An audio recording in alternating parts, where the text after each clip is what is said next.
Welcome, everybody. T minus 6 hours till the federal government shuts down, and we'll cover it from every angle. I love when they say that on cable news, every angle.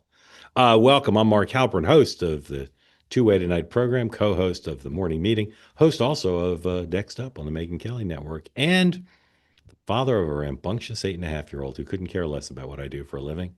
God bless him. Trying to be a little, what's that guy's name? What's the guy who said the rest of the story? What's that guy's name? No, what's the name of that guy? Classic radio host. You know what I'm talking about? What's the guy's No, name? I'm sorry. Paul I Harvey. shouldn't. Thank you. Paul Harvey. I'm trying to be a little like Paul Harvey. Somebody told me I should be more like Paul Harvey. So I'm trying to do that. Anyway, welcome in. We're going to talk a lot about the potential shutdown. And I have to say, literally, if I could book any guest to be on here to talk about the shutdown, it would be the three people joining us. Truly, their vast experience of dynamics of Capitol Hill and the shutdown politics, unmatched by anyone else who could possibly be on. If you're a booker from a cable news show and you're watching, and a lot of people who book for cable news watch, eat your heart out because joining us in just a moment will be Rachel Bade, who is, I think, the best reporter covering these issues anywhere in the world, and she'll be joining us again. She was on the morning meeting. Steve Elmendorf, former Capitol Hill aide to, amongst others, Mr. Gephardt, Congressman Dick Gephardt, who was a senior Republican there, and then Mark Bednar, who worked for senior Republicans on Capitol Hill on the House side. And they'll both be here. All three of them will be here in just a minute.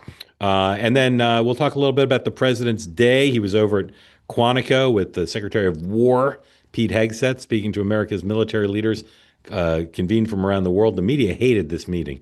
Media just thought this was like a big waste of time, but some interesting things happened there. And then we have some odds and ends, some dogs and cats we'll talk about as well. But we're going to talk a lot about the shutdown, of great interest to the two-way community that likes good substance and good theater, and that's what we have here. So if you'd like to be in on the conversation, talk about the shutdown or anything else you'd like, please raise your hand if you're here on the two-way platform. If you're watching on X or on YouTube, no smack in the chat, presumption of grace to all, and say it with me now: love, peace, and understanding, or whatever. Because things are going to get a little tetchy, a little tense, I think, around this thing. And for some reason today, I never read the chat, as you know, I don't even glance at it most of the time. But for some reason today, there's been a lot of tension in my world, not personally related to me, although there's some of that too, but that's not what I'm referring to. Just my Twitter feed today is a little more acrimonious. Again, not directed towards me, but red and blue acrimony. And because of my place in the world, my feed has both red and blue acrimony. I'm blessed to understand, have the capacity to see the red and blue acrimony all in one place.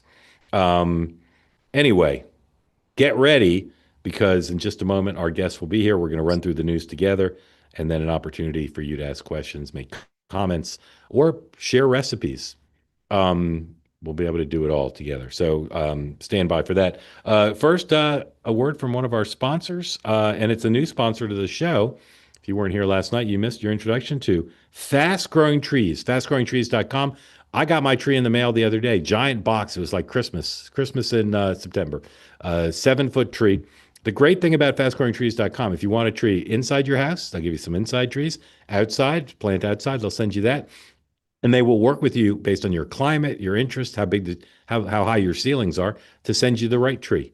If you want more trees in your life, and I am the Lorax, I speak for the trees, and my friends at fastgrowingtrees.com, this is the way to go. And with the promo code two-way, you're going to get a 15% discount. So go to fastgrowingtrees.com, use the promo code two-way for 15% off.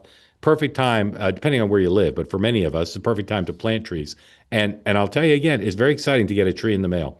I've got a lot of stuff in the mail. Never gotten a tree before. And again, this is not a plant. This is a tree.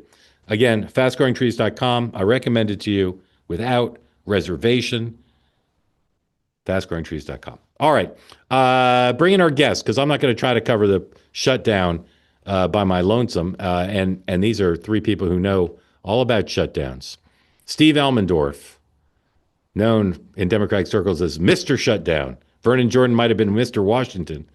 But Steve Elmendorf. Steve, when you worked for Mr. Gephardt, were there any shutdowns? There were shutdowns, yes. Which Remember the famous who was UK president? Rich 90, Bill Clinton was president. And how long did that one last? I can't remember the exact number of days, but I think we had multiple shutdowns while I was in the Yeah. government. All right. You called me a Republican earlier, Mark. I'm a Democrat, I remember? did. I called you a Republican. Yeah. As a Freudian slip. And Mark Bednar, welcome in. Also, Mr. Shutdown, Republican. Mark, who did you work for on Capitol Hill?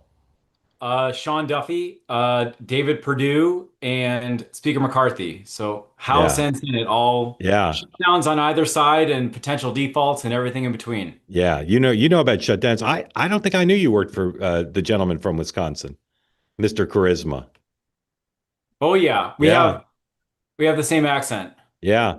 so I can be a translator. And you know I'm going to a Packers game in 2 weeks. I know. I'm Yeah. excited for you. All right. And here's Rachel Bade, who has never worked for Sean Duffy or Dick Gephardt, but knows a lot about shutdowns as well. Rachel, welcome in. Hello, happy to be All here all on a right. Happy rushing to have day. you. Yeah. All right. So in theory, the shutdown's going to happen in 6 hours. As far as I know, there's nothing going on that would cut that off. I don't even know. The Senate hasn't voted yet, have they? I don't think they They're voted voting yet. right now. They're voting Or right are now. they, Okay. or that Uh, was, I thought Feder- it was 5:30. yeah. Yeah. Fetterman's going to probably vote yes, maybe, but it doesn't matter because they're not going to have enough votes to break the fake filibuster. So let's go for opening remarks. Would love to hear from all of you how you see things right now. What do you expect the rest of today, and what do you expect going forward? And we'll start with the senior statesman, the man who Walter Mondale called kiddo, Steve Elmendorf. Steve, how do you see it now? Where do you see it going? And thank you for I being think here. I think we're gonna have a shutdown.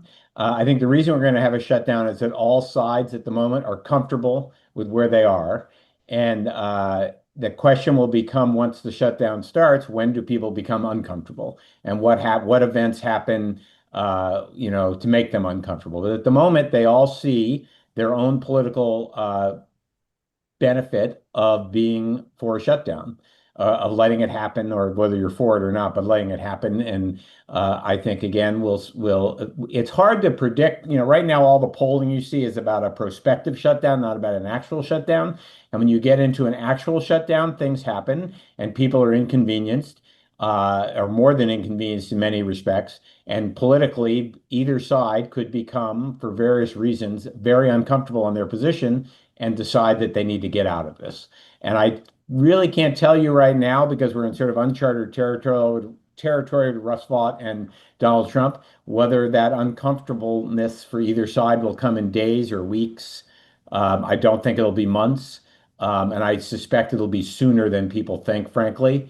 And then we'll get out of the shutdown and go on to something else. I don't want to put a pressure on Mark and Rachel, but Jesus, that was brilliant. I mean, seriously, every word you said was just like, now you know why Steve charges his clients a lot of money because that was He just, can just go home. no, I'm serious. That was brilliant. I mean, anyway, Mark, try to top that. You can just say, I I can't. associate myself with the gentleman from Jersey. I can't. I just think of government spending deadlines like where we're at today. It's the same thing for those who can't really appreciate it. It's like being a married man in America. It's like when your wife says, "Hey, what are you doing? We have to get ready to go to my friend's wedding later this afternoon." And you say, "What are you talking about? You never told me about this." And lo and behold, it's only been on the calendar for about 7 months. These deadlines always come up. It's very predictable. We know that we're probably leading towards a shutdown. And with the fact that both sides are in right now, I don't understand a way how Democrats, given the demands that they've made, how they can come out of it. The little engine that could, I think the most underappreciated, underreported component of this whole discussion here, it's a lot about Schumer, but the fact that the House Republican Conference, that they were able to come together and with a unified voice, basically give the hot potato to Chuck Schumer's lap, that has taken away all leverage that Schumer might possibly have. Had the House not passed a bill, this would be a much different dynamic. Schumer would be able to say, look, those of you who control the House, those who control Congress, you can't even pass your own bill. I think that makes this whole dynamic a lot more interesting, and it's only because of the House being able to actually voice that over to the Senate. Well, that was effing brilliant too. I have to say, I built you three up as like the world's best guests on this topic, and so far, two for three. Here we come. Here comes Rachel batting cleanup. Rachel, top the gentleman and explain to our audience something hyper sophisticated and yet accessible about where we are in the shutdown. Yeah, I mean, it's going to happen. Number one, totally agree with both of these guys. The question is just how long is it going to last? Two dynamics that I think are really interesting, one for each side, which each party. I reported on the morning meeting actually with Mark this morning that there's already a little bit of fracturing in the Republican leadership right now. You hear John Thune especially out there talking right now about how, look, we want to make a deal on these expiring ACA tax credits that Democrats are demanding that Republicans address in order to keep the government open. He's out there saying, look, we're interested in doing that, but we are not going to do that as part of a government shutdown discussion. I mean, and he's sort of taking this line that Democrats have taken in previous years, which is you don't take government money hostage for a policy position, even if it's very popular. So these Republican leaders are trying to keep these two things very separate. But President Trump right now, I reported this morning in the meeting yesterday, he sort of indicated a willingness to very much strike a potential deal with Democrats on this issue. And I think that that is actually going to give Democrats a little bit of hope that they can get something from him. And I am told from people close to the president that he is interested in deal making, potentially even as part of this process. So I think that this sort of split in the Republican leadership is going to be a problem, whereas Republican leaders would rather him say to Democrats, go pound sand, you're going to get nothing. He's not exactly doing that right now. And then on the Democratic side, and I'll try to just keep this short, I think, they're able to talk about ACA tax credits right now and keep that as a focus. And obviously that is an issue that a lot of voters care about. But as soon as we're in the shutdown, that story is going to change. It's going to be focused on the emergency before us, troops not getting paid, what's going on with national parks, trash piled up, people not being able to get a hold of agency services they need to reach. And so the pressure on Democrats is going to just skyrocket after tonight. Also brilliant. All three of you exceeded my very, very high expectations. Now, let's talk about a couple things related to the shutdown. And again, if you want to be on the conversation about this, raise your hand because we'll get to you soon. One thing I detest is when one party, student body right, all saying the same thing, and the other side says it's a lie. And the media seems unable to adjudicate. I'm talking, of course, about the Republicans claiming that what this fight is about is Democrats wanting to give health care to people in the country illegally. Okay? Here's the president talking about this today, number 3. We could come up and through this whole thing, because I don't know, we'll probably have a shutdown because one of the things they want to do is they want to give incredible Medicare, the Cadillac Medicare to illegal immigrants. And what that does is it keeps them coming into our country, and like they do in California. And no country can afford that. No country. And we have the border stopped up. We have it closed. We have nobody for 4 months. Zero people came in. That wasn't me. That's by the authorities who happen to be liberally oriented. But just think of that. We have people offering health care to people all over the world that they can't afford to pay. And that's the Democrats. And what that does is it brings people into the country because they want to come in for the health care. But no country can afford it.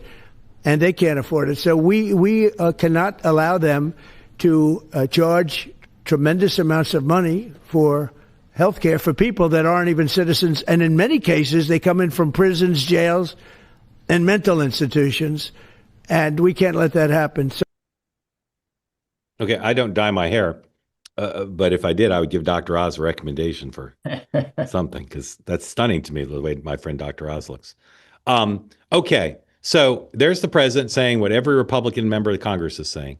And Hakeem Jeffries says it's a lie. Now, I'm no policy expert, but my understanding is that the federal government allows some states to make health care available to people in the country legally. State prerogative, but the federal government allows it. I asked the group, am I saying, is that the truth of it? It's not a federal health care benefit to people in the country legally, but the states can do it. Is that correct? Who knows? Anybody? So I actually don't know. Yeah. California is a good example of this. So when California props up their provider taxes to basically juice it so that there's more federal Medicaid money going back to California, they then use that juiced up dollar amount to then spend on their own state program where illegal immigrants are eligible. So it ends up being fungible funds, and you can argue who's eligible, who's not in that consideration. But if you follow from A to Z, that's what Republicans are arguing here. Steve, do you buy that explanation? I think what the president said is basically false. I did see, and I know it's not everybody's favorite source on this show. I did see a not front page, but front website story in the New York Times, basically saying that was all untrue. But did you listen to what Mark said? Mark gave an explanation that suggested some federal money finds its way to states that use it to give health care benefits to people in the country legally. Again, I'm not an expert on that. I do not think it is true. I do not think the fundamental charge that Trump made is true, and I don't think this fight is over providing health care to illegal immigrants. I think this fight is about the Obama. I think this fight is about the Obama ACA credits, which allow a lot of people to keep their health care who will not be able to keep their health care if we let them expire. Furthermore, the CBO argued within their analysis of One Big Beautiful Bill that approximately 1.4 million illegal immigrants, people would not have Medicaid eligibility throughout the duration of the bill. And that's largely based off of the reforms that are made within the bill. So that's CBO saying that. And if Democrats are trying to reinstate or undo the reforms made in One Big Beautiful Bill, that de facto creates that argument that Republicans are making right now. Well, one of the things Democrats are trying to do is have a negotiation and a conversation about this, which the Republicans have refused to do. And if we could have a negotiation and a conversation about the best way to do the ACA credits, all these issues could be addressed by both sides. Right. Yeah, if it was that easy, you wouldn't have Republicans who are frankly begging their leadership behind the scenes to do something about these expired tax credits. I mean, it's clearly not black and white. Maybe there is some sort of, loophole here, loophole there that is somehow getting money to these states that then use the money to move to another program. I don't know. I'm not a policy expert, Mark. It sounds like you looked into this more than I have. But what I will say is that there are millions of Americans who do use this tax credit. And it's just a question of who are they? I mean, they talked about this at the White House yesterday. The president, I was told, was making the argument that the people who get this tax credit are 500% of the poverty line. Now, I haven't done the math on that, but basically their argument to Democrats was that these are middle income Americans who don't need this tax credit, that it was basically created during a time, during the COVID era, when people, were really hurting, and that there needs to be some sort of phase out of that program, number one, but number two, that there's a lot of abuse of that program. So, look, I think it's clearly not the whole story. Even if it's a fraction, right? Say, Democrats want to give undocumented immigrants, free health care or whatever. That's clearly not what this is about for Democrats. Right. Yeah. I mean, Mark, would you acknowledge that your party, including the president, are trying to create a misleading impression by taking a kernel of truth and trying to turn it into something that's all encompassing? Would you acknowledge that? No, because these are different issues. So Schumer, there's the ACA tax subsidy post-COVID era, which no Republican has voted for, and that was a part of first American Rescue Plan and then the IRA. Correct. That's the thing that expires at the end of the year. But then also were the separate Medicaid provisions in One Big Beautiful Bill that Schumer articulated that they had as part of a demand. Right. So these are separate issues. But what you just said is true, but that has nothing to do with the dishonest Republican attempt to take a kernel of truth about the ability of states to provide money to provide health care if they choose to people in the country legally, and turn it into what Republicans are trying to say is this whole fight is our side doesn't want to give health care money to illegal aliens and the Democrats too. That seems to be true. You're right that there's a kernel of truth to it, but isn't it the case that your party's trying to make that kernel as if it's the whole thing? No, because that was one of the demands that Schumer made. Democrats, I think, would have been much more well served politically had they chosen one thing and not a smorgasbord of issues, and then kind of go all in on that. But they're nothing the Democrats are asking for is to provide more money to cover people who are in the country illegally. As far as I know, they're not asking for that. But it's to undo the things that were done within the Medicaid reforms within One Big Beautiful Bill. Correct. And so, like, if the battlefield is on that ground, Yeah. there is an argument that Republicans can make about concerns about taxpayers funding healthcare for illegal immigrants. Right. But the ACA provision, that is a totally separate argument, and that is obviously has a lot of ins, outs, what have yous that need to be addressed by the end of the year. Right. But as Rachel pointed out, like, do Americans find that to be appropriate within a government funding mechanism? Probably not. Right. Okay. There's so And much. by the we way, could, yeah. just one more point. I'm Yeah, sorry, yeah, Mark. that's okay. I was just going to say, like, it can't, like, even Republicans clearly don't fully buy that is only what Democrats are after here, because they're talking about dealing on this at some point. So it Right. just, Good point. it's obviously everybody's going into their corners. People say a lot of very heated things in these Yeah. last few hours. But just Okay, look at their actions. So here's a couple sound bites from Senator Schumer, and of course he's in a tough position. He a lot of pressure on him to hold his members in line, but also to, if there is a shutdown, as Steve and everybody said, at some point he may want to try to come up with a solution. So here's Senator Schumer today at a kind of a press conference / pep rally with Hakeem Jeffries. This is number 8, please. If the government shuts down, it will be average Americans who suffer most. A government shutdown means seniors who rely on Social Security could be thrown into chaos as the Social Security Administration limits certain services like benefit verifications or fixing errors in payments. Our veterans could see regional VA offices shut down and support services put on halt. Some All of right, our military cut out of this. service This members. This is from the floor, not from the press rally. Steve, let me ask you a question. As a Capitol Hill veteran and a staunch Democrat, despite what some say, like, go on the floor at a moment of, like, great, moment and, importance, and just read the thing like you're reading off, like, your shopping list before you go to the store. Like, shouldn't the staff say to him, like, be impassioned, take it seriously? Like, is he just trying to get the words into the congressional record? I'm asking you legitimately. I'm not being rhetorical. Like, why read it like that? Mark, as you know, there are a lot of members of Congress of both parties Yeah. who are not the best communicators on the floor. So, like, Well, but but Schumer can be and better. there's a lot. Look, Mark, there's a better lot than that that. people do in Congress to communicate. They have press conferences, they have outside, they do all sorts of stuff, some of which I could be very critical of, some of which is not as good as being on this show or going on TV or doing something else. Yeah. What matters is ultimately the substance. And, I think what Chuck Schumer was saying was true. And there's lots of different people communicating. I could argue that I could give you several appearances by Donald Trump recently where I thought he said ridiculous things in a ridiculous manner. Right. Like, Okay. all perfect. All right. Here's a rarity. We don't see this much with these two leaders. Here's a Schumer Thune colloquy contretemps. This is number 9, please. If the government shuts down, it will be average Americans who suffer most. No, this is the same. Shutdown means seniors who that's rely 8. on Social Hold on. This is Security 8. could This is be 8. thrown in. Don't want So to this say one. the Stop playing this. There we go. process is working is wrong. It's not working.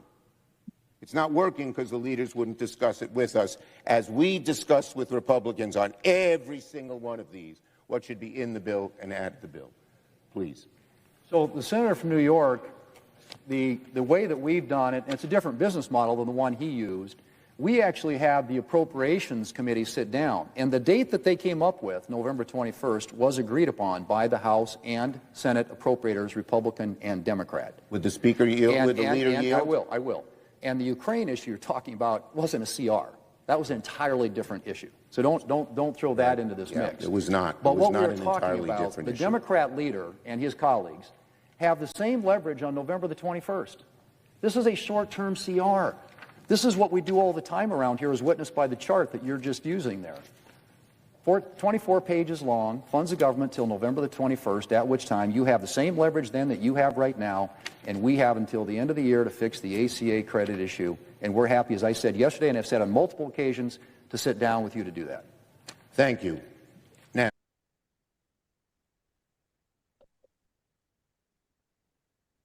All right. Again, I take Steve's point. I think I understood it completely. Like, there's just some convention on Capitol Hill, but we all have to sort of accept that they do the things they do. But Mark, what's the Neither point? of those two said anything that is appealing to anybody. Yeah. Okay. Can we all stipulate to that? Yeah. Rachel, what's the status? It's not essential to end the looming shutdown that Thune and Schumer get along, but it would be helpful. What's the status of their relationship right now? Hold on. You got to unmute. There you go. Got to unmute. There you go. Okay. Hey, I was worried about that. The status of their relationship. I mean, look, it's not great. I mean, I don't think Thune, well, they're definitely not close. And Thune is a new leader, so it's relatively new. With Mitch McConnell and Schumer, they had a really frosty relationship. I mean, Schumer had like gone after Mitch McConnell politically, tried to like, get him from being reelected in Kentucky various times. I don't think it's gotten to the level that it's that personal. And Schumer had voted against Mitch McConnell's wife for various cabinet posts. I don't think it's like that they dislike each other in the way that Schumer and Mitch McConnell did. But look, I think, the Thune people are very skeptical of Schumer and that he's, they think that he's going to sort of get bullied by the base. And so that makes him a little wary. And that's, I mean, it's not great for getting to a deal at this point. Yeah. Okay. One more thing on the shutdown. Yesterday, the president posted this video made by AI that Hakeem Jeffries has expressed great offense at. I don't know. Should we play the video? Everybody's probably seen it. You guys want to see it? Steve, any interest in seeing it? No. No? Okay. Here's too bad. Here's Hakeem Jeffries' outrage. Number 7, please. President, the next time you have something to say about me, don't cop out through a racist and fake AI video. When I'm back in the Oval Office, say it to my face. Say it to my face. Okay, so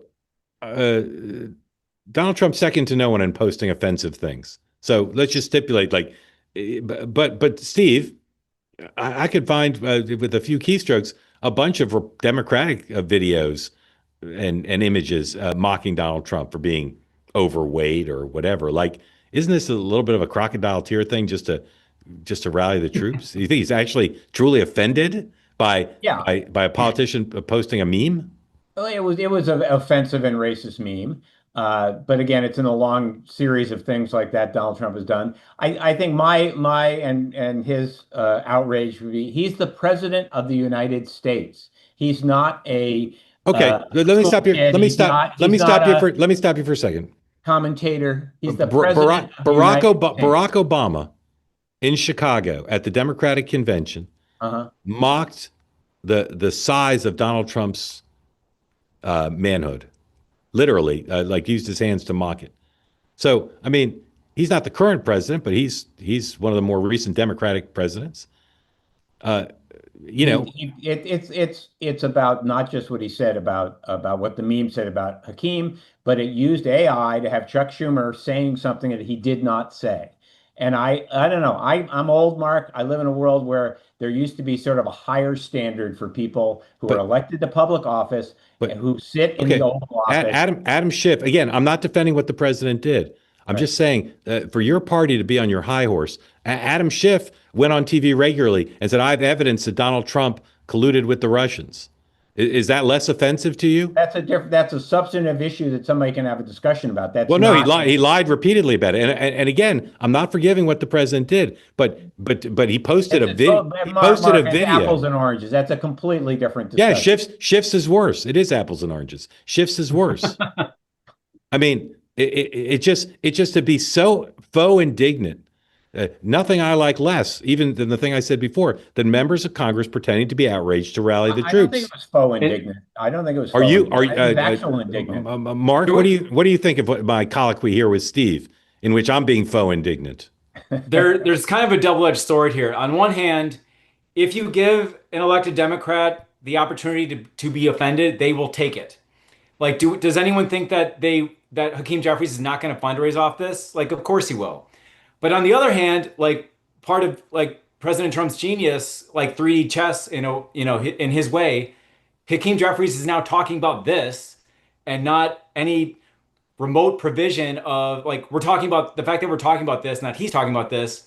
Like that is kind of playing into, you're playing at Trump's battlefield of choosing. Yeah. Rachel, thoughts on this?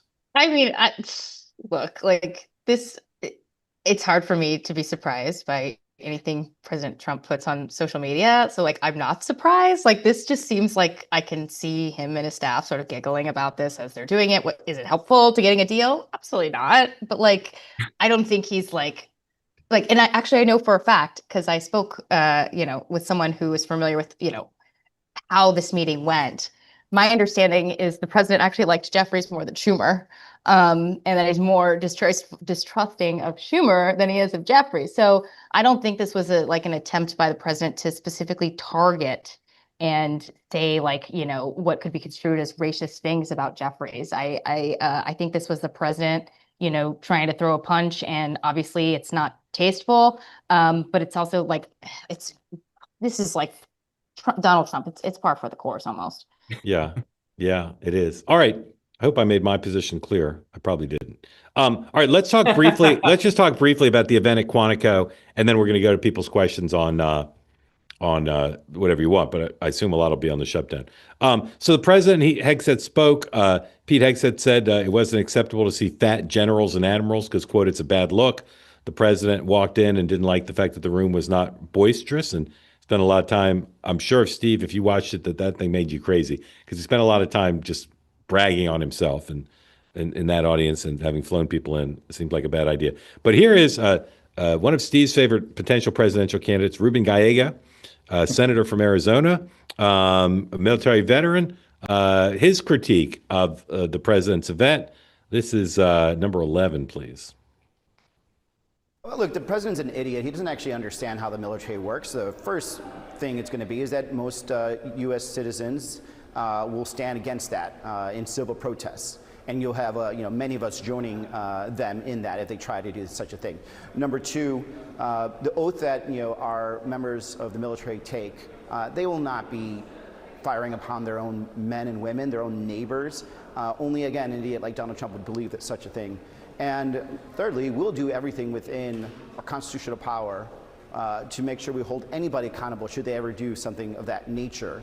And whether it's now or when this president is gone, anybody that engages in that type of action against our civilian military will be held accountable one way or the other. I think most and all of the people I've ever served with understand their oath to the Constitution. It's not to this president. And when that moment comes, they're going to live to that Constitution. Okay, so Steve, again, I'm not trying to win a fight with you, but he starts out by saying the president of the United States is an idiot. Is that less offensive than the video the president posted, the AI video? Is that apples to oranges to you too? He called the president an idiot. You think the president's an idiot, so you're fine with it. Right. But I think his speech before today you said. But before you said the majesty of the office is such that he shouldn't be reposting memes. Yes. And now you're saying it's okay, despite the majesty of the office, to call him an idiot. Well, he's a U.S. senator, and he can say what he wants. I may not agree with I agreed with what he said. But then why can't the president post the memes he wants? Because he's the president of the United States, and the meme was made by AI and putting words in somebody's mouth that they did not say. That is wrong. Okay, so Steve's against technology. You are not. I do not think any elected official should be posting memes that uses AI to have other elected officials say something they did not say. And as a matter of course, do you think elected officials shouldn't call the president an idiot? Yeah, I think that's probably inappropriate. Sure. Okay. All right. Okay. All right. There you go. Now, one more thing on the shut. Thank you for that. I'm just for civility. One more thing on the shutdown. No smack in the chat. Exactly. Rachel, don't get mad at me if you already said this, but I'm multitasking. Do you know the thing about the Trump 2028 hats from the Oval Office meeting? Oh, I didn't hear that one, but I saw it going around on Twitter. That's fun. Yeah. The president tried to give Jeffries and Schumer Trump 2028 hats. They refused them. Jeffries said to Vance, "How do you feel about that?" And Vance said no comment. And the room erupted in laughter. Mark Bednar, you got to love that anecdote. So good. It's incredible. Yeah, it's good stuff. He's still the showman. He's still it's high stakes negotiation at a very important time, and he's still able to crack a joke, and just be his brand. It's incredible. I don't know. The Yankees are up 1-0. I don't know Hakeem Jeffries or the vice president particularly well. I've met him, but I don't know him particularly well. But I think they would get along. That's my prediction, that they would get along, for what But that's this worth. Yeah. this just tells you though that the meeting was not nearly as contentious as you would think it was. Exactly. Like this. Exactly. Like they actually, like Trump was listening when Schumer was going on and on about when these notifications are going to go out, et cetera. Like they actually talked. Yeah. Anyway. All right. The vote's done. 43 to 53. So that would be strictly along party line, right? Or no, maybe not, because Bunch of people absent with that Rand. vote. Say again. 53-43 means there are a bunch of people who weren't there. 53-47. 53-47. Yeah. But it's possible that Rand and Fetterman swapped. I think. Yeah, that's probably. Yeah, Rand and Fetterman Fetterman was swapped. Was there any other Dems? No, not if it not. Yeah. Presumably not. All right. We're gonna go, folks. Questions in a minute. There was one other thing I wanted to cover here. Oh, well, we'll cover that later. Hold on. Give me a moment. I just want to make sure there's nothing I'm missing. No, am I missing anything? Anything else I should be covering news-wise? Why are you wearing a tie today, Mark? Why am I wearing a tie? Good question. So I'm at a book party for Leland Vittert of News Nation. You guys know about Leland's book? Leland's written a book about growing up with autism. Incredible story, because he was, poorly diagnosed, and the teachers basically said to his family, he'll never, he'll never be normal. He'll never have a good chance in life. That's just the way it is. And his dad wouldn't accept that. His dad said, no, like, I'm going to quit my job and I'm going to help my son have a great life. He's been interviewed, as Deborah's put in the chat, 'cause I glanced at it. He's been on Megyn Kelly. He's been on Barry Weiss. And tomorrow he'll be here. It's an incredible book, an incredible story. It's already like number 18 on Amazon, just came out. But anyway, the reason I'm wearing a tie is I came here for a book party for Leland Vittert at the offices of Pfizer. Steve, your friend Sally Sussman, she's your friend, right? Yeah. Sally Sussman's hosting with Mike Allen, giving all a little more of a, it's like DC in Hudson Yards. In any event, I'm coming to the book party. I couldn't anticipate how casual it would be. And I never like to be underdressed. So I went all in. And the other reason I'm dressed like this is I woke up with the flu. And I don't look bad now, but earlier today I looked horrible. And if you're sick and you put on a suit and tie, sometimes it papers that over. Like Michael Jordan flu game. Exactly. This is what we call too much information. But you asked. So the combination of not wanting to risk being underdressed, and there are a lot of men wearing ties at this thing, which is surprising because after COVID, no one in New York ever wears a tie. But basically, I'm trying to paper over the flu. That's the reason. There you go. All right. There's one more thing. Oh, I know what it is, because we have another sponsor. That's right. You wonder why I'm hesitating, because I'm looking for the sponsor information. And this is one of our favorite sponsors, because they've been with us for a long time, Cozy Earth. Cozy Earth makes bedding so comfortable I snuggle with it even when it's not on the bed. Cozy Earth makes shirts very comfortable. And they also make my favorite pants. You know them well, and you know how good they look, and you can wear them. I could have worn the Cozy Earth pants to this party, and no one would have looked twice at me. But I also could wear them to the boardwalk where I was on Sunday. Cozy Earth pants, everything else, 40% off. If you use the promo code two-way, go to cozyearth.com. 40% off everything on the site. There's the Everywhere pant. There's the bamboo joggers. They're all made viscose from bamboo, and they keep you hot. They keep you cool in the summer, and they're very comfortable and warm in winter. Basically, folks, they're magic. I don't know how it works.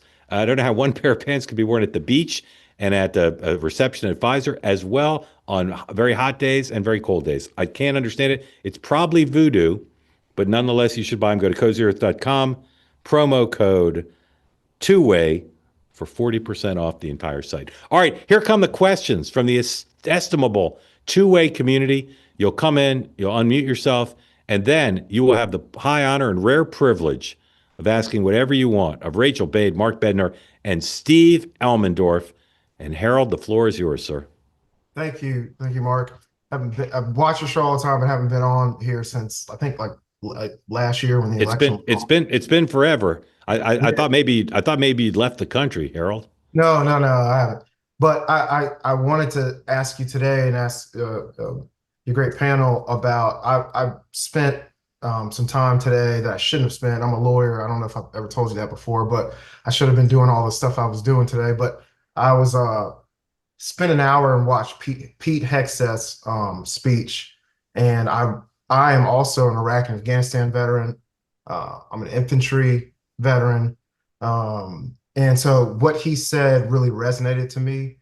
And I want to, and it's been something that a lot of me and a lot of people have talked about today, because a lot of my friends, I've got friends that are both Democrats and Republicans. I'm a Republican, but have found it to be very controversial, especially on my Democrat friends. And I'm trying to understand why they find it controversial. I understand the president's comments were different than his, but I guess my question is, when he says, that we should hold everyone to the same standard for combat arms. Well, I don't see why that's controversial.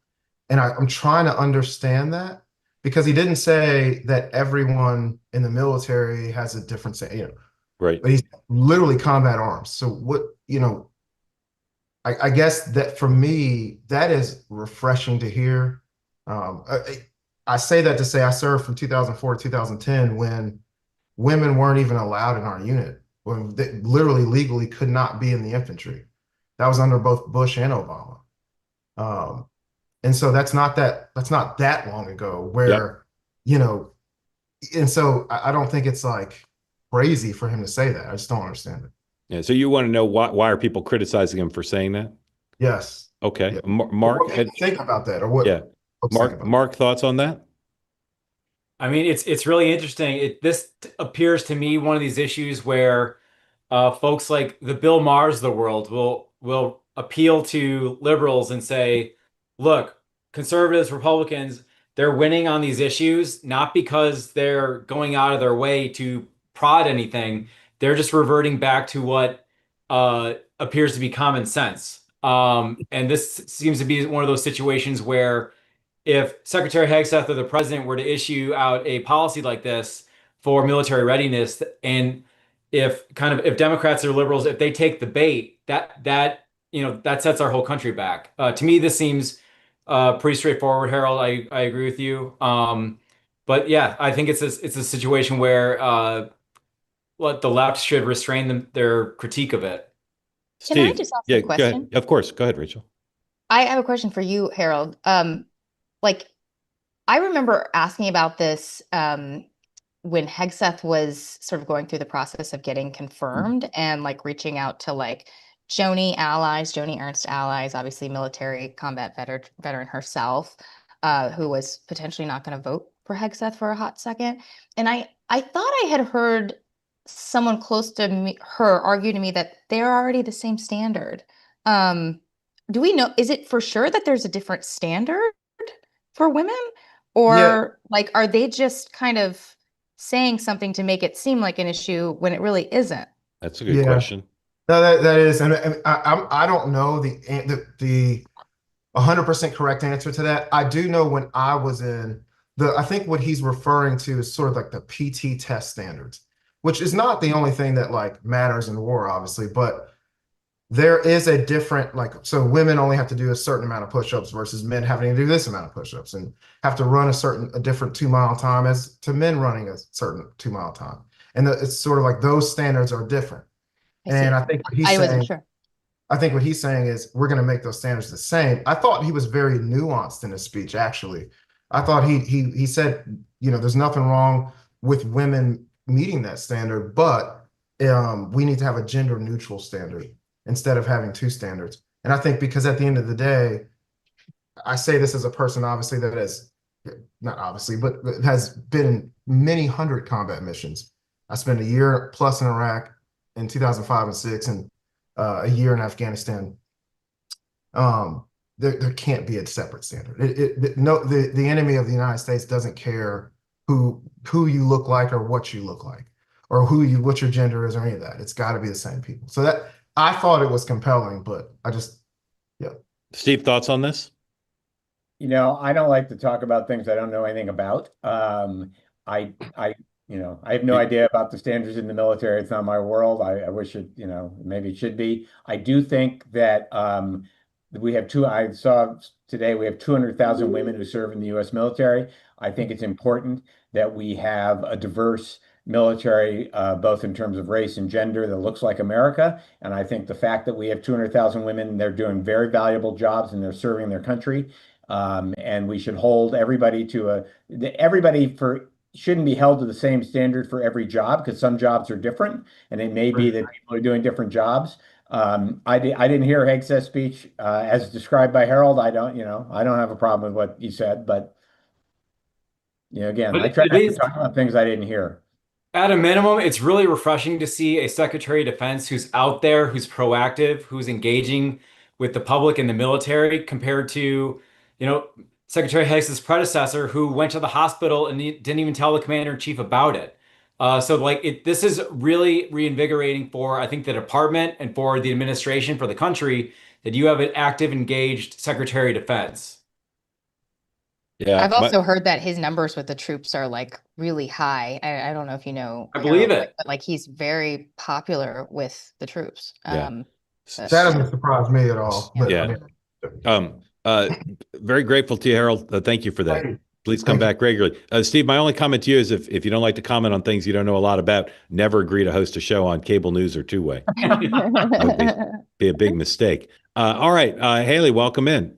Tell folks who don't know where you are and what's on your mind for the group. Hi, everybody. Thank you for calling on me. Love you all very much. 3 things to say. 1, go Yankees, Mark. Number 2, I have some homemade chicken soup if you need, because that's what I'm making for the holidays. Okay. And my question may take you up on that. See how I feel tomorrow. Absolutely, it's Jewish penicillin. So, and thirdly, my question really quickly. You've mentioned a few days back that Tucker Carlson's influence has greatly depleted with MAGA and Trump and the Trump administration. So I just wanted to see. I didn't say that. Oh,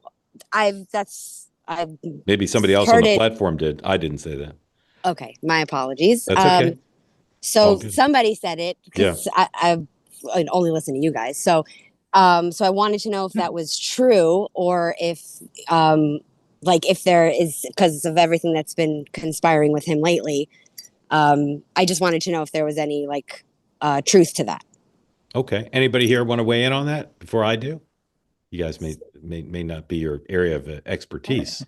I think he's pretty darn influential still. Listen, I think they listen to him. They listen to him. They don't always follow his advice. I mean, the whole thing with Iran, striking Iran, Tucker was out there just saying, absolutely, do not do this. This is not our fight. This is Israel. Stop Israel. Do what you can to stop them. They didn't listen. And he ginned up a lot of the, Charlie Kirk was out there saying that, the president shouldn't do it. It didn't work. He did it, anyway. So, but in terms of his direct line to the inside, he absolutely has one. And they definitely are going to take his call anytime he calls. So, yeah. Mark, thank you for that. Mark. I think just by virtue of the fact that the president won re-election, he is the thought leader, he is the leader of the movement. When President Trump is not in power, there's a lot more voices that it's a lot more crowded. So I think it's less about the individual, the rise or fall, or which way or whatever with an individual person. And the president, he is the leader, he is the voice of the movement, and every other voice just pales in comparison. Yeah. All I'll say is this. I try to make sociological observations about the asymmetries between the cultures of the two parties when I see them. And I'll just say, this is not a denigration of the left, and it's not uniformly true.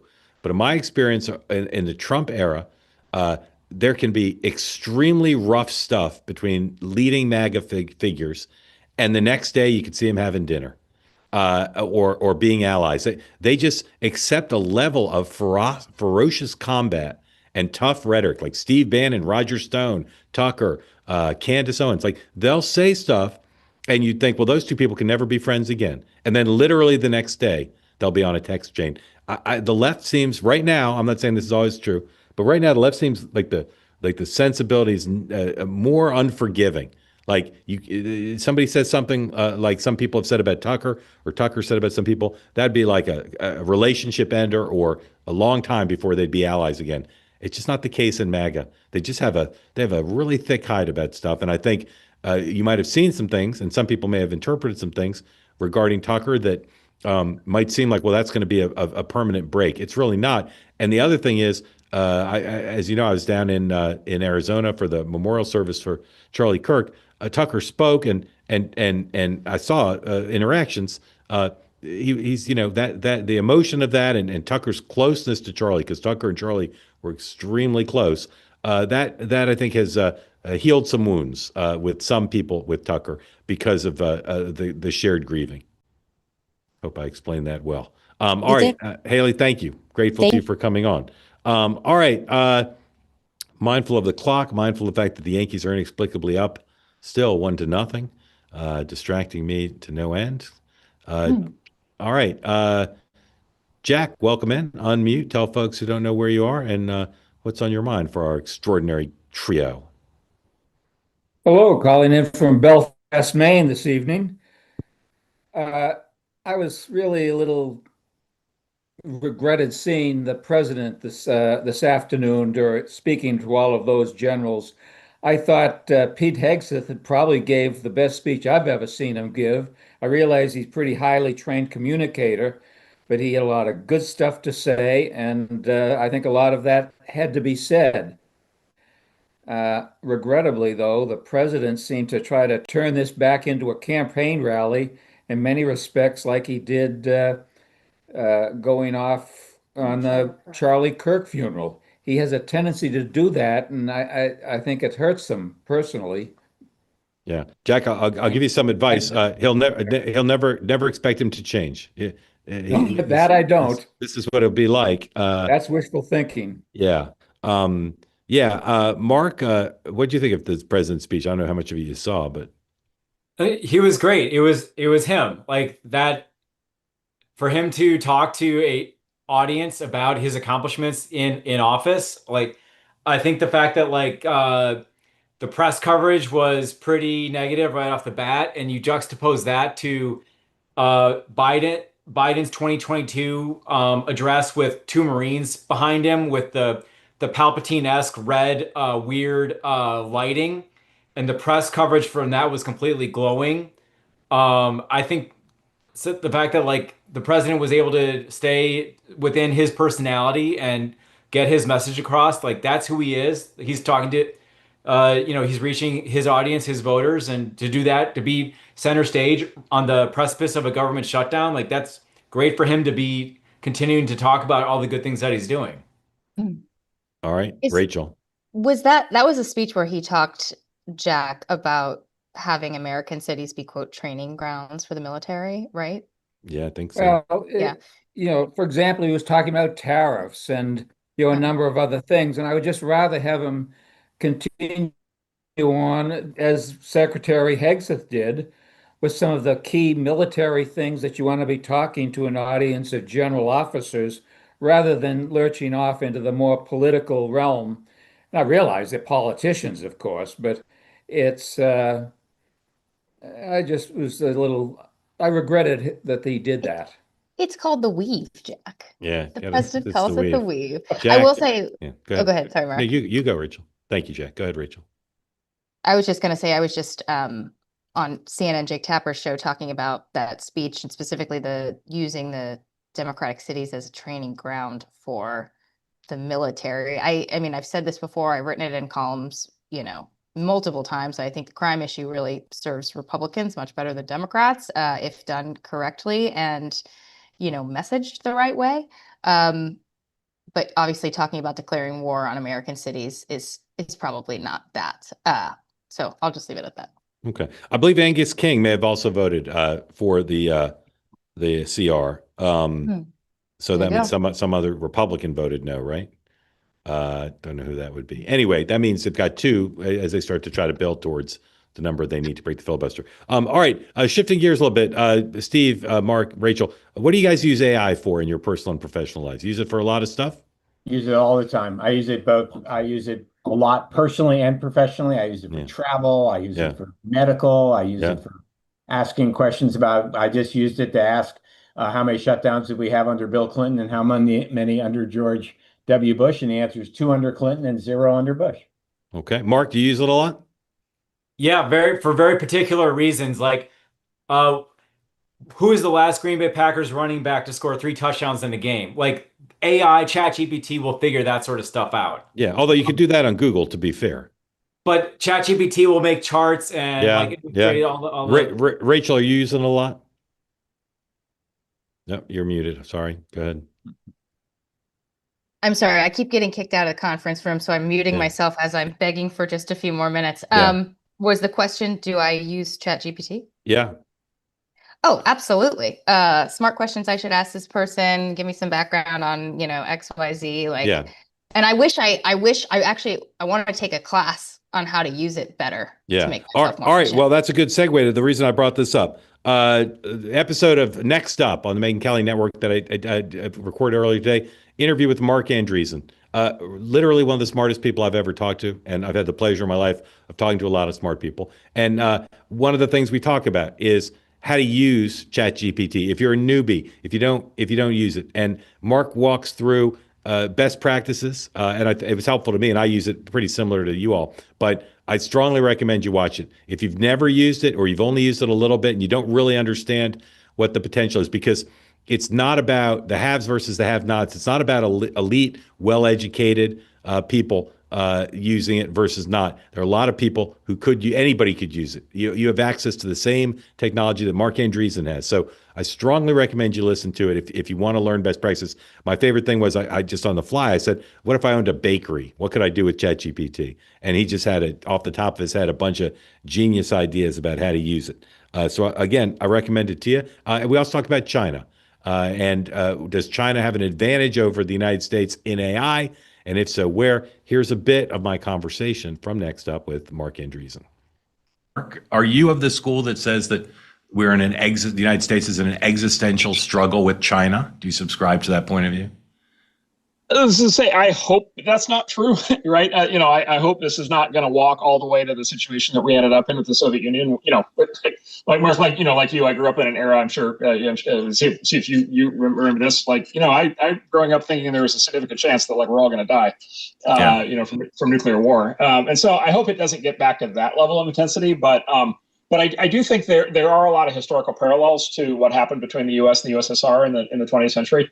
Happening right now. And, you have, 2 hegemonic superpowers that both have, visions, they both have visions of how society should be structured and how the sort of global political system should be structured. And obviously I think, America's is better, but they both have visions. They're both working, to that end. And then they both have, national strengths and weaknesses, militarily, technologically, economically, culturally. There is that kind of geopolitical fight happening.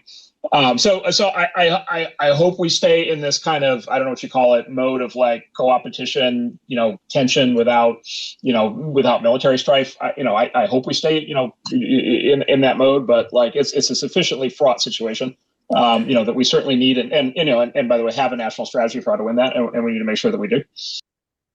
Recommend that to you. Again, it's available now on YouTube and on as a podcast. In one moment, Bob Woodson is Michael Moynihan's guest on the Moynihan Report. Please watch that here on Two-Way.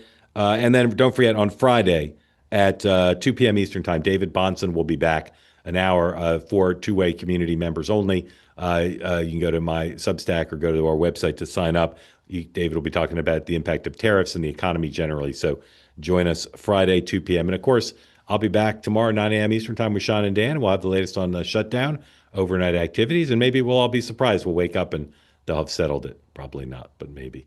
Very grateful to Rachel, Steve, and Mark for joining. Very grateful to you for being part of the community. The Yankees are still inexplicably ahead, 1-0, but by the time we convene tomorrow, 9 a.m., I predict the Red Sox will have won. Probably not. Thank you all. Have a good night. I'll see you at 9 a.m.